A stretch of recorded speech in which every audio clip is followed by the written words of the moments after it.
Salve, salve, bom dia, boa tarde, boa noite, a graça e a paz do nosso Senhor Jesus Cristo a você que nos ouve. E aquela recomendação básica e costumeira de que se você não ouviu os áudios anteriores, por favor, dê uma pausinha aqui, volta lá, ouça com atenção e com toda certeza trará a você um pensamento edificante, um conhecimento a mais ou até mesmo uma dúvida a mais. Mas sempre acompanhe também na sua Bíblia, justamente para que o seu conhecimento seja cada vez mais profundo, em quão boa, agradável é a vontade de Deus para as nossas vidas. Dito isso, vamos ao devocional de hoje. Estamos falando nesse período aonde eu quero ir. E o episódio de hoje é um novo nome, uma pergunta. Com toda certeza você deve ter uma preferência, uma forma que você gosta de ser chamado. E isso você pode ver em determinadas épocas, em determinadas regiões, em determinadas situações. Existem coisas que eram comuns ser utilizadas em tempos passados, que não se aplicam mais hoje, mas também existem coisas que estão mudando à nossa volta de formas muito agressivas. E cada vez mais a forma que a gente chama ou trata uma pessoa faz muita diferença, não só para quem está recebendo, mas também a forma que é visto aquele que emite determinado chamado para aquela pessoa. Por exemplo, certamente você vai identificar assim, se você é do Rio Grande do Sul, é normal se chamar lá de guri. É uma linguagem normal você chamar uma pessoa de guri ou guria, guria, é normal na linguagem de lá. Você vai mais para o norte do país, norte e nordeste, é comum se chamar de piá. Ô piá, vem aqui, vai lá e assim. Aí você vê no Rio de Janeiro, por exemplo, que é garoto, garota. E já no estado de São Paulo já é comum se chamar apenas de menino e menina, mas a referência é a mesma. É diferente pela regionalização. Existem também outras situações em que a gente fica até desconfortável que acontece, mas algumas pessoas insistem ainda, e é comum, ainda vai acontecer muito, o Brasil precisa amadurecer muito em diversos assuntos, como, por exemplo, a questão de pronomes, a questão de racismo. São temas que ainda se discute muito e se fala pouco, inclusive, sobre isso na igreja, mas é cada vez mais comum, né? A gente vê que o mundo vai evoluindo e a igreja precisa também ter determinados posicionamentos e colocações, mas tudo com embasamento bíblico. Mas para a gente aprofundar um pouquinho mais, vou dar um exemplo de como era no versículo que a gente vai utilizar o chamado de Deus para as nossas vidas, que esse é o mais importante, independente de regionalização, independente de pronome, independente de qualquer situação que a gente possa viver aqui na Terra, de como nos chamam, de como nos tratam, o mais importante é como Deus nos vê, como Deus nos chama e como Deus irá nos receber no dia D.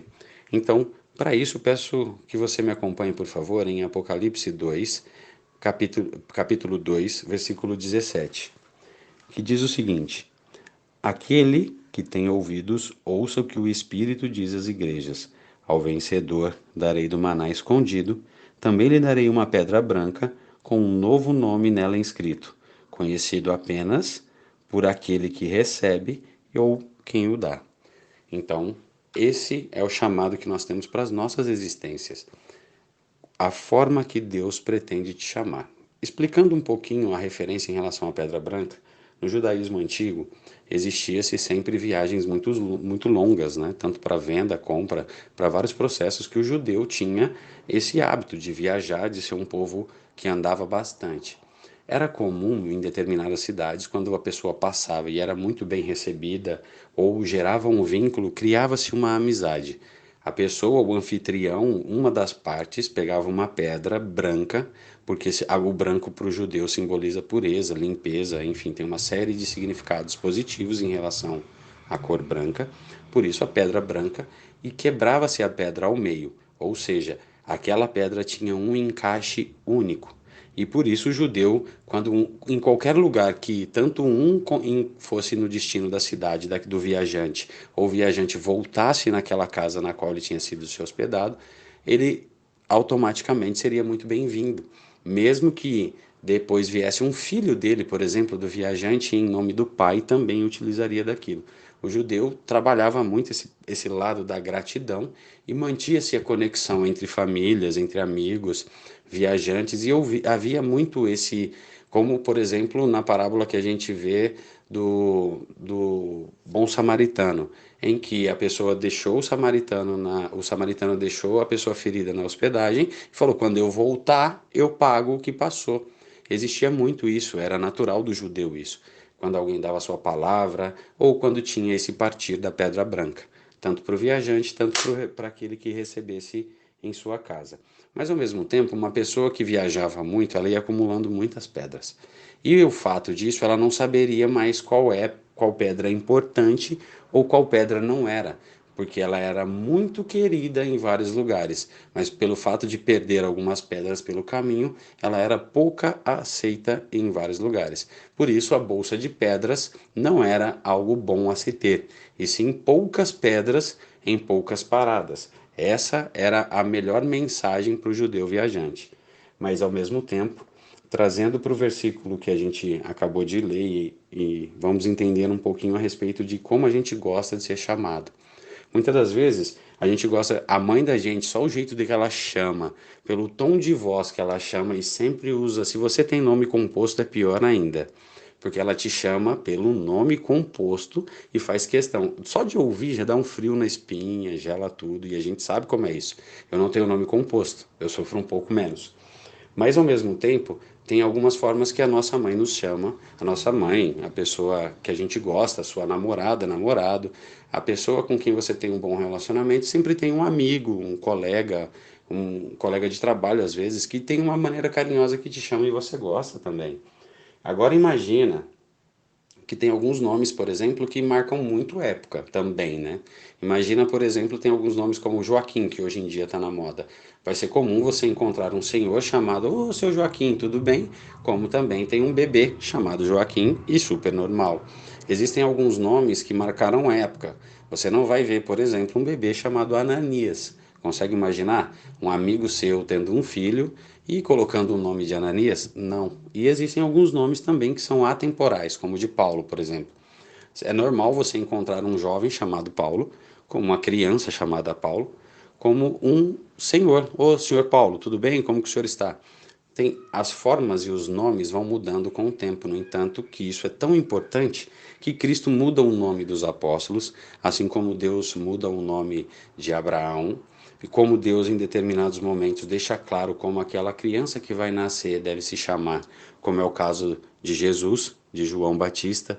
O nome é muito importante, por isso, e tem uma passagem também que menciona o seguinte: que a nossa boca e a maneira que a gente clama, que a gente utiliza as palavras deve ser importante, porque uma fonte que produz bênção não pode produzir maldição, ou a fonte que dá água doce não pode dar água amarga ou salgada.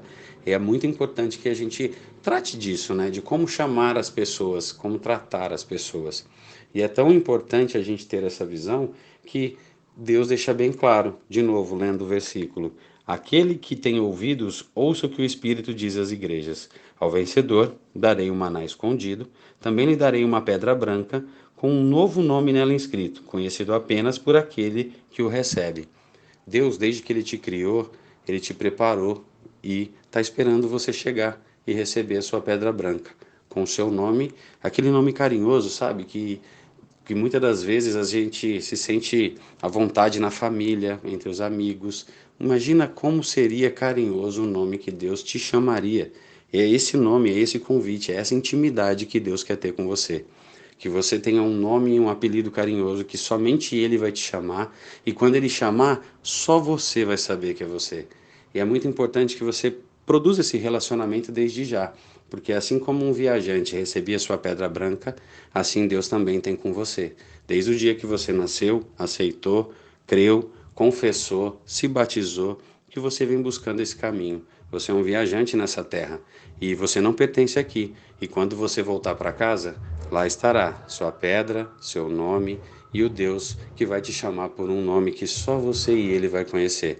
Então, aproveite sua jornada, faça boas escolhas, alimente o seu espírito, estude a palavra, confira na Bíblia e lembre-se sempre: Jesus é meu mano e também pode ser o seu.